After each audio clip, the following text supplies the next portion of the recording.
ravie de vous retrouver sur Monaco Info pour une nouvelle édition. Voici les titres qui seront développés dans ce journal. Nous reviendrons sur la pièce qui vient de lancer la saison du théâtre du Fort-Antoine, Italie-Brésil 3-2. Nous aborderons avec le directeur général des Jeux de la SBM, Pascal Camia, le Summer Summit de l'European Casino Association. Coup de projecteur sur l'opération Fourchette solidaire au profit des enfants de Francky. Et enfin, notre invité de la semaine est le docteur Pascal Porasso. Nous aborderons ensemble les gestes à adopter en cas de forte chaleur. Nous ouvrons donc ce journal avec le coup d'envoi de la 48e édition du Théâtre du Fort-Antoine. Tout au long de l'été, ce lieu emblématique de la Principauté va accueillir différents spectacles. Le premier était, vous allez le voir, en lien avec l'actualité sportive. Regardez. Le 5 juillet 1982, au stade Staria de Barcelone, devant 44 000 chrétiens. Les équipes respectives nationales de l'Italie et du Brésil pénètrent dans le stade à 17h05. L'Italie porte le maillot bleu, le Brésil le maillot vert or carioca. À 17h15, par respect du protocole, l'arbitre israélien Abraham Klein prend son sifflet, le four dans la bouche et siffle le début de la partie. Été 1982, l'Italie affronte le Brésil en quart de finale de la Coupe du Monde. Un match qui aura marqué de nombreux passionnés de football.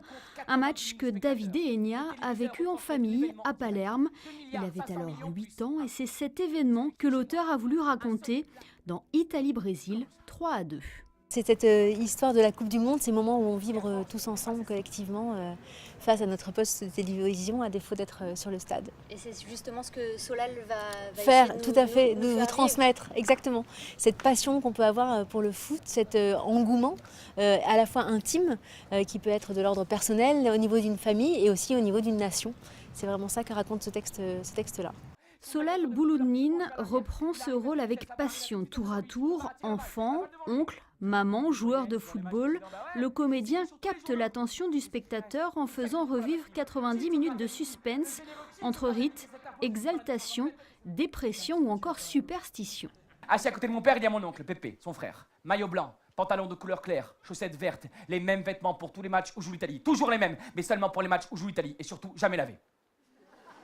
Parce que sinon la chance elle reste dans la machine. On passe par plein d'événements, mais comme on en a vécu là récemment avec France-Argentine par exemple, c'est ça qui est assez fou, c'est que, ou là encore hier avec le match Belgique-Japon, voilà, c'est ça qui est fou dans le foot, ça retrace, ça montre un peu à quel point le foot ça peut être magnifique, fou et beau quoi. Dans l'amphithéâtre du Fort-Antoine, Solal est accompagné par la guitare de Jean-Marc Montera, une véritable collaboration où la musique est un partenaire actif de l'acteur. On ne se contente pas de souligner des choses, ça arrive dans le spectacle, mais aussi il y a une part de parole autonome qui complète celle de l'acteur pour éviter d'être dans des formes trop redondantes ou pléonastiques. Que cela soit en 1982 ou aujourd'hui avec la Coupe du Monde en Russie, le football continue de nous faire vivre de belles émotions. Une pièce intemporelle qui aura fait vibrer le Fort-Antoine. Prenons la direction de l'hôtel Hermitage où l'European Casino Association organisait son Summer Summit. La Principauté a rejoint récemment cette organisation. Je vous propose d'écouter à ce sujet le directeur général des Jeux de la Société des Bains de Mer, Pascal Camia. Il est au micro de Frédéric Elliot. Nous avons été approchés par l'European Casino Association, notamment nos amis membres italiens. Je ne connaissais pas du tout cette association, ils me l'ont présentée et j'ai pensé que partager les meilleures pratiques dans l'environnement européen pouvait être une bonne chose. Comme le président a pu vous le dire, le casino de Monte-Carlo et les casinos de Monaco représentent pour les casinos européens quelque chose de mythique, mais pour nous aussi, partager les bonnes pratiques, c'est quelque chose d'intéressant. La dernière opération que nous avons faite avec eux, c'est d'envoyer 2 de nos croupiers en compétition à l'European Dealer Association au Monténégro et on a pu justement voir notre niveau de compétences. On a participé et on est arrivé en finale. On est même champion d'Europe sur une des parties du jeu qui est la pushing stacks, donc la manipulation des piles de jetons. Session plénière, session de discussion, sur quoi vont porter vos échanges là tous ensemble? Donc nous, c'est le Summer Summit, effectivement.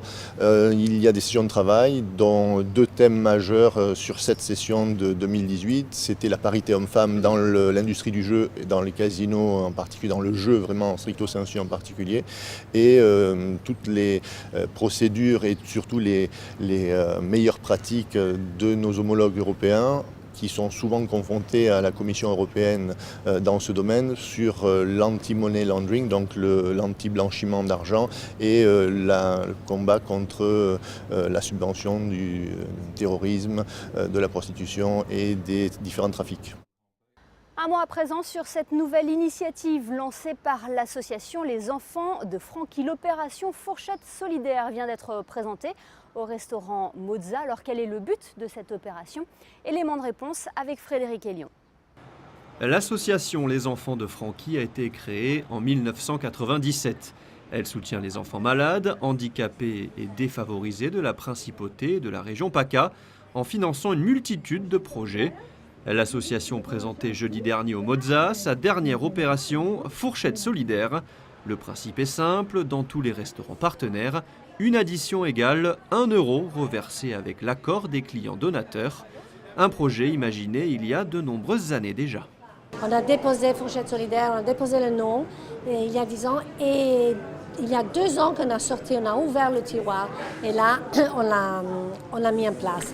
Mais je dois dire que Camille, c'est notre stagiaire qui est venue dans le bureau, avait l'idée, elle voulait faire une action très forte.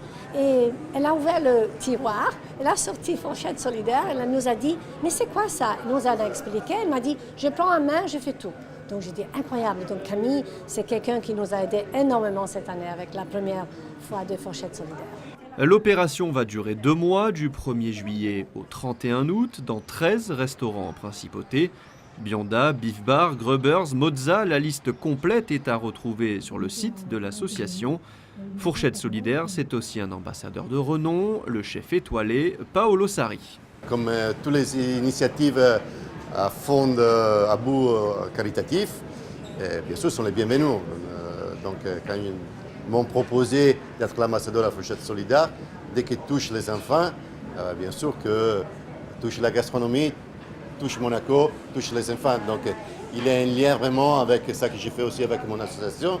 Et donc, je trouvais très très logique d'accepter d'être l'ambassadeur. Au-delà d'accepter, c'est un honneur d'être l'ambassadeur de la Fourchette Solidaire.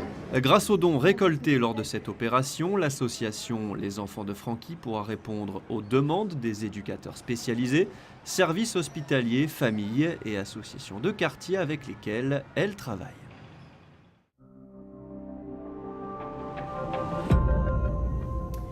Merci si vous venez de nous rejoindre sur Monaco Info. Nous sommes avec notre invité de la semaine. Il s'agit du docteur Pascal Porasso. Docteur, bonjour. Bonjour. Cela n'a échappé à personne. L'été est bel et bien là avec les températures qui vont avec. C'est l'occasion pour nous de rappeler les gestes à adopter en cas de forte chaleur. Premier point, se protéger aux heures les plus chaudes.